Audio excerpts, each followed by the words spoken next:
Bismillahirrahmanirrahim. Ellezîne izâ asâbethum musîbetun qâlû inna lillahi ve inna ileyhi râciûn. Vellezî huve yut'imuni ve yasqîn. Ve izâ meridtu fehuve yeşfîn. Şu lemada nev beşerin 10 kısmından bir kısmını teşkil eden musibetsede ve hastalara hakiki bir teselli ve nafi bir merhem olabilecek 25 devayı icmalen beyan ediyoruz. Birinci deva: ey biçare hasta, merak etme, sabret. Senin hastalığın sana dert değil, belki bir nevi dermandır. Çünkü ömür bir sermayedir gidiyor. Meyvesi bulunmazsa zayi olur. Hem rahat ve gafletle olsa pek çabuk gidiyor. Hastalık senin o sermayeni büyük karlarla meyvedar ediyor.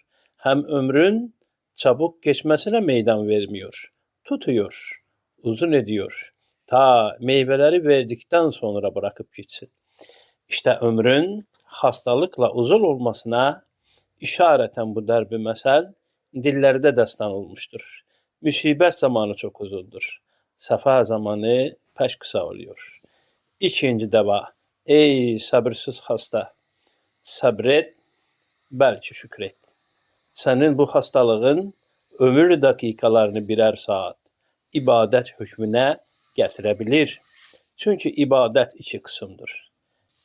Biri müsbet ibadettir ki namaz, niyaz gibi malum ibadetlerdir. Diğeri menfi ibadetlerdir ki hastalıklar, musibetler vasıtasıyla musibetzede aczını, zaafını hisseder. Halık-ı Rahimine iltica eder, yalvarır. Halis, riyasız, manevi bir ibadete mazhar olur.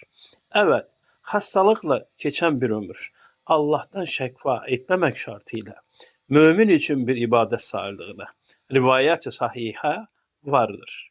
Hatta bazı sabir ve şakir hastaların bir dakikalık hastalığı bir saat ibadet hükmüne geçtiği ve bazı kamillerin bir dakikası bir gün ibadet hükmüne geçtiği rivayet-i sahiha ve keşfiyat-ı sadıka ile sabittir. Senin bir dakika ömrünü 1000 dakika hükmüne getirip sana uzun ömrü kazandıran hastalıktan teşekkür değil, teşekkür et. Üçüncü deva: ey tahammülsüz hasta, insan bu dünyaya keyif sürmek ve lezzet almak için gelmediğine, mütemadiyen gelenlerin gitmesi ve gençlerin ihtiyarlaşması ve mütemadiyen zeval ve firakta yuvarlanması şahittir. Hem insan hayatın en mükemmeli, en yükseği ve cihazatça en zengini, belki hayatların sultanı hükmündeyken, geçmiş lezzetleri ve gelecek belaları düşünmek vasıtasıyla hayvana nispeten en edna bir derecede ancak kederli, meşakkatli bir hayat geçiriyor.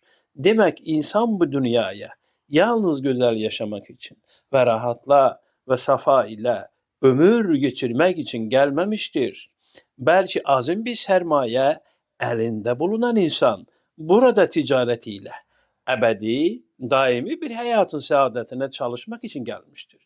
Onun eline verilen sermaye de ömürdür. Eğer hastalık olmazsa sıhhat ve afiyet gaflet verir.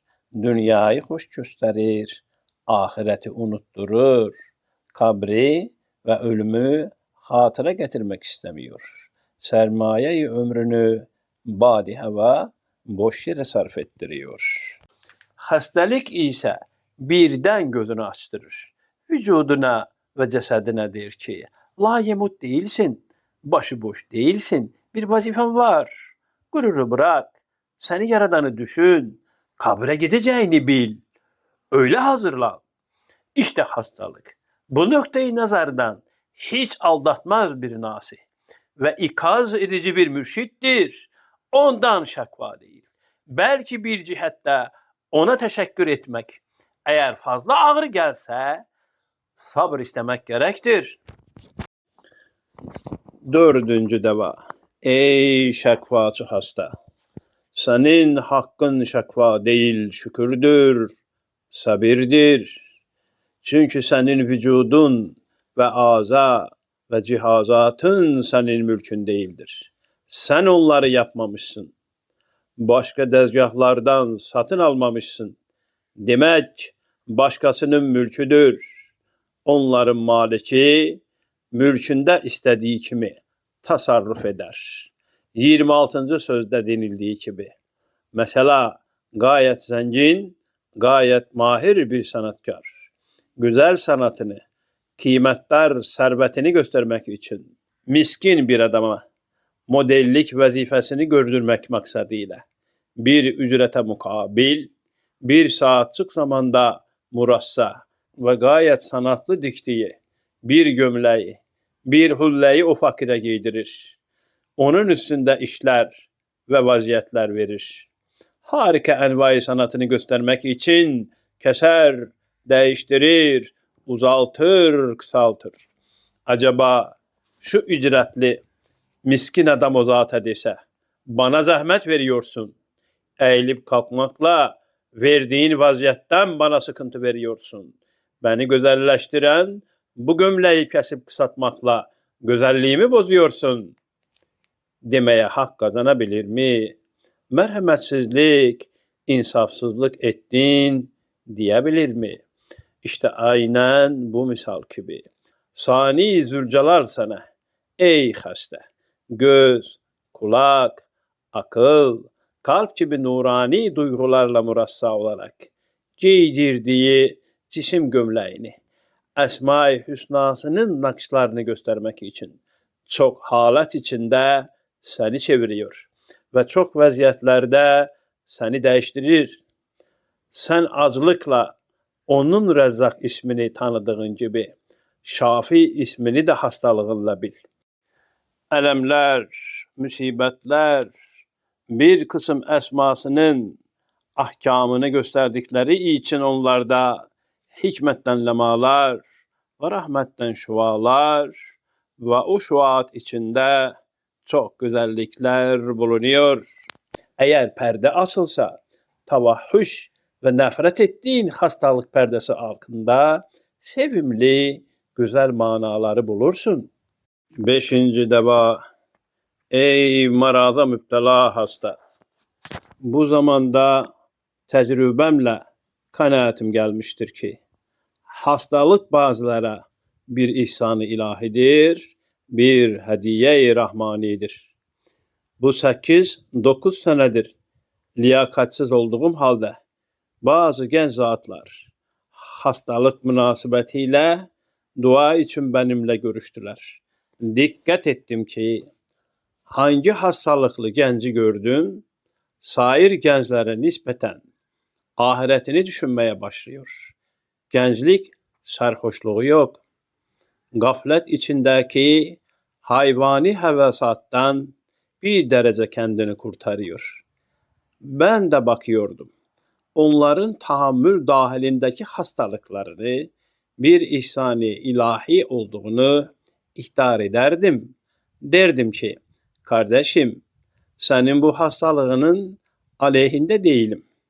Hastalık için sana karşı bir şefkat hissedip acımıyorum ki sana dua edeyim.